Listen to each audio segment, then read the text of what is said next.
সাহেবান ছিল, এই জন্য কবি ডাক দিয়া বলেন আজ भी हो जो इब्राहिम का ईमा पैदा आग कर सीखते हैं एक अंदाज गुलिस्ता पैदा। আজ যদি তোমার আমার ঈমানটা ইব্রাহিমের মতো হয়ে যায়, যদি ইব্রাহিমের মতো আল্লাহর ভালোবাসা আল্লাহর মহব্বত যদি তোমার আমার অন্তরের ভিতরে থাকে, তাহলে দুনিয়ার এই আগুন দুনিয়ার জেলখানা সব কিছু আমার জন্য ফুল বাগান হয়ে যাবে। সুবহানাল্লাহ। এজন্য ইব্রাহিম আলাইহিস সালাতু ওয়াস সালামের সাথে আল্লাহর মহব্বত আল্লাহর গভীর সম্পর্ক, এজন্য ইব্রাহিম আলাইহিস সালাতু ওয়াস সালাম আল্লাহ তাআলাকে ভালোবাসতেন। সর্ব অবস্থায় সর্ব হালতে আল্লাহ তাআলার জিকির করেছেন। আগুনে পড়ে যাবে তখন স্মরণ করছে কাকে বলেন? আল্লাহ তাআলাকে স্মরণ করছে। জিবরাইলের এরকম সাহায্য চাই নাই, মিকাইলের সাহায্য চাই নাই, সাহায্য চেয়েছেন কার? আল্লাহ তাআলাকে স্মরণ করেছেন আগুনে পড়া অবস্থায়। এজন্য আল্লাহ তাআলা বলেন বান্দা আমি আল্লাহ তাআলাকে স্মরণ করো, কারণ আমি আল্লাহ তাআলার স্মরণ যদি তোমার ভিতরে থাকে তাহলে তোমার দিলের ভিতরে প্রশান্তি আসবে। কত ধনী মানুষ, কোটি কোটি টাকার মালিক, কিন্তু ঘুম আসে না, ট্যাবলেট খায়া ঘুমায়। কোটি কোটি টাকা, তার টেনশন আসে না, টাকা এরকম টেনশনের কারণে, বিভিন্ন টেনশনের কারণে ঘুম হয় না। আর একজন আল্লাহওয়ালা, একজন আলেম, একজন সাধারণ আল্লাহওয়ালা লোক, সে আল্লাহ আল্লাহ 2 থেকে 3 মিনিট যত তার ঘুম হয় সাদাই। কথা বলেন ঠিক কিনা? এরকম টাকা পয়সার মালিক নাই, কোটি কোটি টাকার মালিক, ঘুম নাই, ট্যাবলেট খাইতেছে, দামি দামি ট্যাবলেট, বড় ডাক্তারের চিকিৎসা, বড় ডাক্তারের মাথা হাতে থেকে চিকিৎসা নিতেছে, ঘুমের ট্যাবলেট খাইতেছে, কিন্তু তাদের ঘুম আসে না। একজন আল্লাহ আল্লাহ বললে বল্লা, কিন্তু তার ঘুম আসা যায়, তার অন্তরের ভিতরে সে প্রশান্তি লাভ করে আল্লাহ আল্লাহ বইলা। এই জন্য আল্লাহ তাআলা বলেন বেশি বেশি আমি আল্লাহর জিকির করো, কারণ আমি আল্লাহর জিকির মানুষের অন্তরের ভিতরে, মানুষের দিলের ভিতরে প্রশান্তি আনয়ন করে। টাকা পয়সা মানুষকে সুখ দিতে পারে বলেন? টাকা পয়সা মানুষকে সুখ দিতে পারে না। কত কোটি কোটি টাকার যারা বড় বড় এমপি ছিল, টাকা পয়সার অভাব নাই, কিন্তু তাদের শান্তি আছে বলেন? টাকা পয়সা শান্তি দিতে পারে না, ঘর বাড়ি কোনো কিছু শান্তি দিতে পারে না, ধন দৌলত কোনো কিছু শান্তি দিতে পারে না। আল্লাহ তাআলা বলেন শান্তি যদি পেতে চাও আমি আল্লাহর জিকির করো। আলা বিযিকরিল্লাহি তাতমাইন্নুল কুলুব। আমার জিকিরের ভিতরে একমাত্র অন্তরের প্রশান্তি লাভ করতে চাও, আমার জিকির ছাড়া আর কোনো রাস্তা এরকম দুনিয়াতে নাই। বেশি বেশি আমি আল্লাহ তাআলার জিকির করবা। এজন্য কবি ডাক দিয়া বলেন না দুনিয়া সে, না দুনিয়া সে, না দৌলত সে, না ঘর আবাদ করনে সে, না দুনিয়া সে, না দৌলত সে, ना घर आबाद करने से तसल्ली दिल को होती है खुदा को याद करने से। ধন দৌলতের মধ্যে শান্তি নাই, ঘর আবাদ করার মধ্যে শান্তি নাই, দুনিয়ার ভিতরে শান্তি নাই। তোমরা শান্তি যদি খুঁজতে চাও, তোমরা শান্তি যদি পাইতে চাও, খোদা কো ইয়াদ করনে সে, আল্লাহর স্মরণ বেশি বেশি করো, আল্লাহর জিকির বেশি বেশি করো, দেখবা তোমার অন্তরের ভিতরে প্রশান্তি আসবে। কথা বলেন ঠিক কিনা? হাজার হাজার কোটি টাকার মালিক হয়ে শান্তি পাওয়া যায় না, কিন্তু 1 টাকাও নাই, কুড়ে ঘরে শুয়া আল্লাহ আল্লাহ বললে ঘুম আইসা যায়, আল্লাহ আল্লাহ বললে প্রশান্তি লাগে। ইব্রাহিম আলাইহিস সালাতু ওয়াস সালাম আগুনের ভিতরে পড়ে যাবেন, জিবরাইল আসছেন, মিকাইল আসছেন, আয়েশা বলে ওগো আল্লাহর বন্ধু আমরা তোমাকে সাহায্য করার জন্য আসছি। ইব্রাহিম বলেন না না না, তোমাদের সাহায্যের আমার কোনো দরকার নাই, আমাকে তোমাদেরকে যে আল্লাহ তাআলা প্রেরণ করেছেন ওই আল্লাহ তাআলাই আমাকে সাহায্য করবেন। সুবহানাল্লাহ। এই জন্য শোয়া অবস্থায় জিকির করব কার? বসা অবস্থায় জিকির করব কার? এরকম ভাবে দাঁড়ানো অবস্থায় আছি তখনও জিকির হবে কার? শোয়া সর্ব অবস্থায় আল্লাহ তাআলার জিকির করা, সব সময় সর্ব হালতে আল্লাহর জিকির যদি আমরা বেশি বেশি করি তাহলে আমাদের দিলের ভিতরে প্রশান্তি আসবে। আল্লাহ তাআলার নামাজ হলো 5 ওয়াক্ত। আল্লাহর রাসূল বলেছেন আল্লাহ তাআলাও 5 ওয়াক্ত নামাজ সীমাবদ্ধতা করে দিয়েছেন।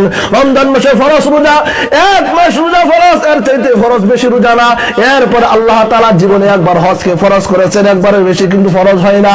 কিন্তু যখন জিকিরের বেলা আইসা যায়, আল্লাহ তাআলার স্মরণের কথা আইসা যায়, আল্লাহ তাআলা বলেন ইয়া আইয়ুহাল্লাযীনা আমানু, হে ঈমানদারেরা, উযকুরুল্লাহ আমি আল্লাহর জিকির করবা।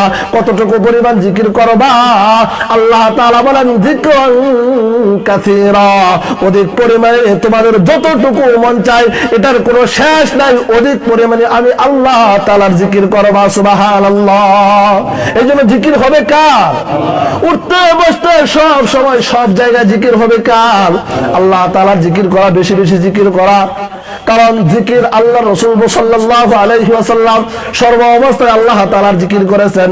আম্মাদার আয়েশা হাদিস বর্ণনা করেছেন, ইয়াযকুরুল্লাহ আলা কুল্লি আহইয়ানিহি, আল্লাহর পয়গম্বর সদা সর্বদা আল্লাহ পাক রব্বুল আলামিনের জিকিরে মশগুল থাকতেন। সুবহানাল্লাহ। চলতেছেন তখন জিকির করেছেন আল্লাহর, বসে আছেন তখন জিকির করেছেন আল্লাহর, আবার বিছানায় শুইতে গেছেন, শুয়ে শুয়ে জিকির করে লা ইলাহা ইল্লাল্লাহ সুবহানাল্লাহ আলহামদুলিল্লাহ, সব সময় আল্লাহ তাআলার জিকির করেছেন। কারণ জিকির হলো অন্তরের প্রশান্তি, আত্মার প্রশান্তি। আত্মার প্রশান্তি আর কোন জিনিস দিতে পারে না। যদি আত্মার প্রশান্তি অর্জন করতে চাও, আল্লাহ পাকের জিকির ছাড়া আর কোনো রাস্তা নাই। এজন্য জিকির করবা বেশি বেশি আল্লাহ তাআলা। নবী সাল্লাল্লাহু আলাইহি ওয়াসাল্লাম সাহাবায়ে কেরামকে বলতেন, জাদ্দিদু ঈমানাকুম, ও আমার সাহাবায়ে কেরাম, তোমরা তোমাদের ঈমানকে নতুন করো, নতুন নতুন ঈমানকে নতুন করার কথা বলছেন। অথচ একজন সাহাবীর মর্যাদা হতো সমস্ত মানুষের এরকম নেক আমল যদি এক পাল্লাই রাখা হয়, একজন সাহাবীর অল্প আমল যদি এক পাল্লাই রাখা হয়, এই দুনিয়ার সমস্ত মানুষের নেক আমল একজন সাহাবীর ধুলার পরিমাণ সমান হবে না। এত বড় সাহাবীদের মর্যাদা আল্লাহ তাআলা যাদেরকে জান্নাতের সার্টিফিকেট দুনিয়াতে থাকা অবস্থায় দিয়েছেন, এই সাহাবীদেরকে আল্লাহর রাসূল বলেন, জাদ্দিদু ঈমানাকুম, হে ঈমানদার, হে সাহাবায়ে কেরাম, তোমরা তোমাদের ঈমানকে নবায়ন করো। সাহাবায়ে কেরাম মাঝে মাঝে বলতেন, ইয়া রাসূলুল্লাহ, ইয়া হাবিবাল্লাহ, ওগো আল্লাহর রাসূল, আমরা আমাদের মা বাবা ছেড়েছি, সন্তানাদের ছেড়েছি, আমরা আমাদের ধর্ম ত্যাগ করেছি, সব কিছু ছেড়ে ইসলাম ধর্ম গ্রহণ করেছি, আবার ঈমান নবায়ন করব কেমনে? আল্লাহর রাসূল বলেন, জাদ্দিদু ঈমানাকুম, তোমরা বেশি বেশি আল্লাহর জিকির করো, লা ইলাহা ইল্লাল্লাহ পড়ো, মুহাম্মাদুর রাসূলুল্লাহ, লা ইলাহা ইল্লাল্লাহ পড়ো, আল্লাহর জিকির করো। এর দ্বারা ঈমান নবায়ন হয়। কারণ ঈমান আবার পুরাতন হয় কেমনে?